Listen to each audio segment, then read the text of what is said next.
და როგორ გრძელდება პოლიტიკური პროცესი ოლიგარქიული რეჟიმისა და არალეგიტიმური ხელისუფლების დემონტაჟისთვის. კონსულტაციები პრეზიდენტთან კვლავაც გრძელდება, ოპოზიცია თანხმდება იმაზე, რომ 29 დეკემბერს დაგეგმილი არალეგიტიმური პრეზიდენტის ინაუგურაციის შემდეგაც კი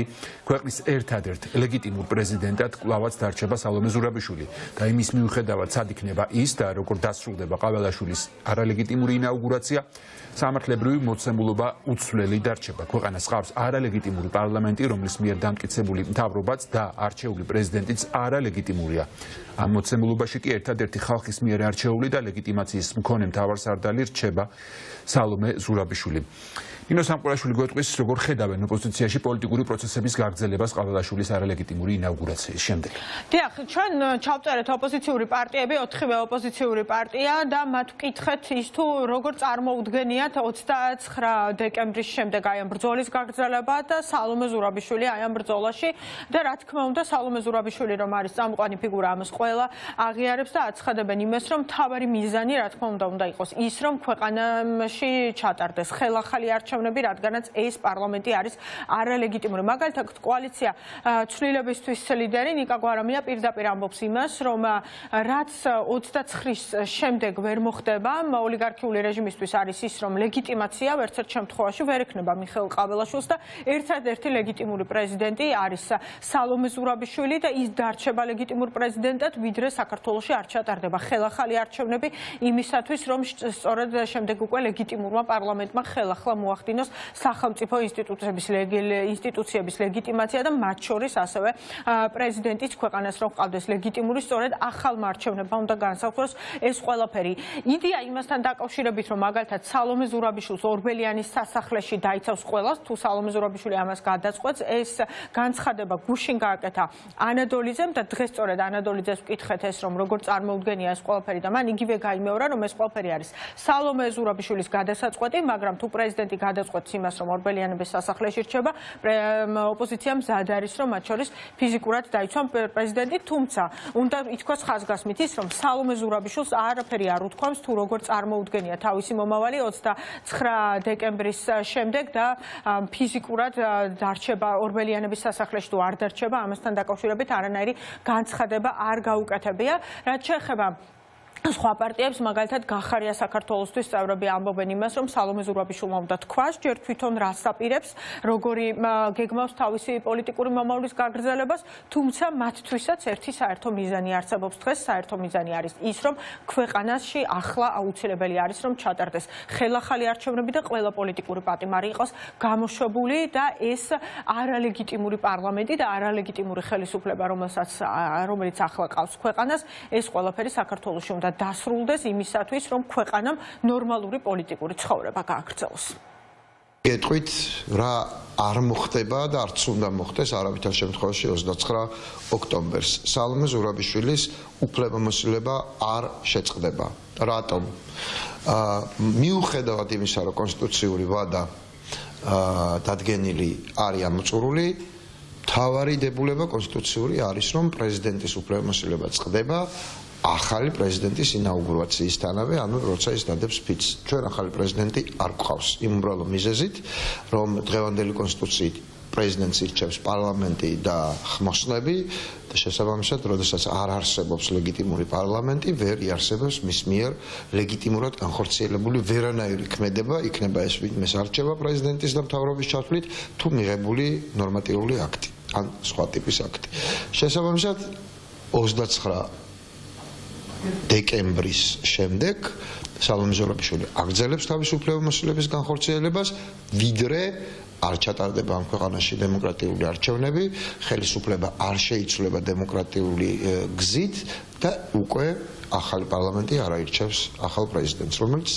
ახალი იქნება ვადის თვალსაზრისით, მაგრამ სავსებით შესაძლებელია, რომ ეს იყოს ისევ სალომე ზურაბიშვილი. ამ სასახლესაც სიმბოლურ მნიშვნელობას მივანიჭებ თუ არა, ეს ჩვენზე არის. და პირველ რიგში მასზე არის. ანუ თუ ის გადაწყვეტს, რომ ამ ეტაპზე ეს ტაქტიკურად საჭირო არ არის, ეს იქნება გასაგები გადაწყვეტილება და დღეს შიგნიდანაც და დასავლეთიდანაც ძალიან მნიშვნელოვანია, ის არის აღიარებული როგორც ერთადერთი ლეგიტიმური წარმომადგენელი საგარეო ურთიერთობებში ჩვენი სახელმწიფოსი. არავინ ამ ეტაპზე არ აპირებს ცნოს ის მეორე ივანიშვილის გასართობი. შესაბამისად, ჩვენი მნიშვნელოვანია, რომ ჩვენი წარმომადგენლის როლი საგარეო ურთიერთობებში სწორედ სალომე ზურაბიშვილმა შეინარჩუნოს და ამისთვის რა თქმა უნდა ჩვენ მხარში დავუდგებით მას. უპრეცედენტო საპროტესტო ტალღის დაკვეთაც არის, რომ ყველა აქტორი პოლიტიკური, ოპოზიციური, მათ შორის ხალხური სალომე ზურაბიშვილი თან ერთად ვიყოთ ასე ვთქვათ კონსოლიდირებულები, ამიტომაც ძალიან მნიშვნელოვანია ამ საბჭოს შექმნა, სადაც იქნება ყველა ასე ვთქვათ პოლიტიკური ძალა წარმოდგენილი, მათ შორის რა თქმა უნდა ლეგიტიმაცია ამ ხელისუფლებას, ეგრეთ წოდებულ ხელისუფლებას არ გააჩნია არც ქვეყნის ფარგლებს გარეთ, არც ქვეყნის შიგნით, ამიტომაც ერთადერთი ლეგიტიმური ინსტიტუცია არის დარჩენილი ხალბატონ ზურაბიშვილის სახით, მის გარშემო შემოკრებილი იმ ოპოზიციის სახით, რომელსაც რეალურად მიანიჭა მანდატი მართვის ქართულმა ხალხმა არჩევნებზე, ამიტომაც რა თქმა უნდა რეალური პოლიტიკური სიმძიმის ცენტრი, რომელიც ილაპარაკებს ქართულ ხალხთან, ილაპარაკებს საერთაშორისო პარტნიორებთან, უნდა შეიქმნას, სწორედ რომ აი ამ ფორმაციით. რას აპირებს ქალბატონი სალომე, ქალბატონი პრეზიდენტი 29 დეკემბრის შემდეგ და მათ შორის აპირებს თუ არა ფიზიკურად დარჩეს ორბელიანების სასახლეში. ეს ჯერ ჩვენთვის ცნობილი არ არის. ქალბატონ სალომეს ამასთან დაკავშირებით კონკრეტული და მკაფიო პოზიცია არ დაუფიქსირებია, შესაბამისად ჩვენი პასუხი გახლავთ ის, რომ პირველ რიგში უნდა დავალოდოთ მის გადაწყვეტილებას. ნებისმიერი გარკვეული ქმედება და გადაწყვეტილება, რომელიც შესაძლებელია გამოიწვიოს რა ფიზიკური დაპირისპირება, ბუნებრივია ჩვენ აქ მონაწილეობას არ მივიღებთ, რადგან ჩვენთვის მნიშვნელოვანი არის ის პროცესი, რაც მიდის რუსთაველზე, რაც მიდის მთელი საქართველოს მასშტაბით და ეს არის მშვიდობიანი პროტესტი და დარწმუნებულები ვართ, რომ ამ მშვიდობიანი პროტესტის შედეგად მივაღწევთ იმ მთავარ მიზანს, რაც არის უკანონოდ დაპატიმრებული ადამიანების გათავისუფლება და ხელახალი არჩევნების დანიშვნა. სად იქნება პრეზიდენტი ფიზიკურად და სასახლე, რომელ სასახლეში იქნება, ეს ყველაფერი რომ არ განსაზღვრავს იმას, პრეზიდენტი არის თუ არა ლეგიტიმური, ამასთან დაკავშირებით საუბრობს ეკაბესელიაც, სამართლიანობისთვის ლიდერი, რომელიც სალომე ზურაბიშვილის თანამებრძოლია, აცხადებს იმას, რომ არ განსაზღვრავს სასახლე იმას, თუ სალომე ზურაბიშვილი გაგრძელებს თუ არა ბრძოლას, ყველაზე მთავარი არის ის, რომ საქართველოს პრეზიდენტი ლეგიტიმური არჩეული არის სწორედ სალომე ზურაბიშვილი და ამ მიმართულებით მზად არის სალომე ზურაბიშვილი, რომ თავისი ბრძოლა გააგრძელოს და ისიც ამ ყველაფერში მის გვერდით იქნება და ამასთან ერთად ეკაბესელიას თქმით აუცილებელი არის, რომ იმუშაოს იმ სალომე ზურაბიშვილთან ერთად კოორდინაციაში იმ საბჭოებმა, რომელიც ახლა შეიქმნება, ეს არის ერთი არის პოლიტიკოსებისგან დაკომპლექტებული საბჭო და მეორე არის საზოგადოებრივი საბჭო, რადგანაც ყველას უნდა ჰქონდეს თავისი ხმის დაფიქსირების შესაძლებლობა იმისათვის, რომ ქვეყანა მივიდეს არჩევნებამდე და საქართველოს დაუბრუნდეს ევროინტეგრაციის გზას. მაგი მანდატი აქვს მას სანდოობისაც და კონსტიტუციური ლეგიტიმაციის, ანუ ხალხის ცენდობა და კონსტიტუციურად ერთადერთი სწორად და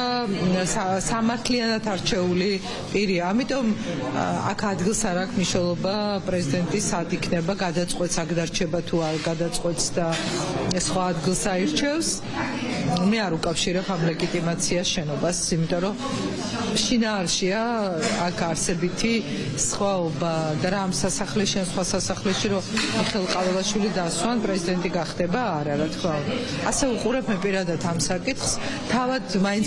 ბოლო მომენტში მიიღებს გადაწყვეტილებას და გადაწყვეტილებასაც მიიღებს, ის გადაწყვეტილება თავის ლეგიტიმაციასთან ერთად დარჩება. და სალომე ზურაბიშვილმა რამდენიმე წუთის წინ სოციალურ X-ზე გაავრცელა მისი გზავნილი, ის საუბრობს ამ შემთხვევაში პროტესტზე, იმ პროტესტზე, რომელიც არის უწყვეტი პროტესტი და ყველას ახსენებს იმას, რომ არც თუ ისე ბევრი ქვეყანა არის, სადაც ხედავს მთელი მსოფლიო და როდესაც ადამიანები ასე იბრძვიან, რომ ერთად დგანან იმისათვის, რომ თავისი ევროპული მომავალი დაიცვან და მნიშვნელოვანი ცვლილებები იყოს ქვეყანაში და უკვე ერთი თვე ხდება ამ მიმართულებით და ის აზიარებს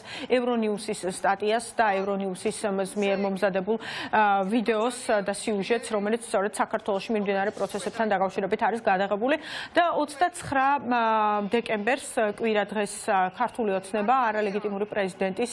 ინაუგურაციას გეგმავს. პარლამენტში გაიმართება, პარლამენტის შიგნით შენობაში იქნება იზოლირებულად ქართული ოცნება, მხოლოდ თვითონ იქნებიან წარმოდგენილები და ის ინსტიტუციები, რომელსაც აკონტროლებს ოლიგარქიული რეჟიმი, რაც შეეხება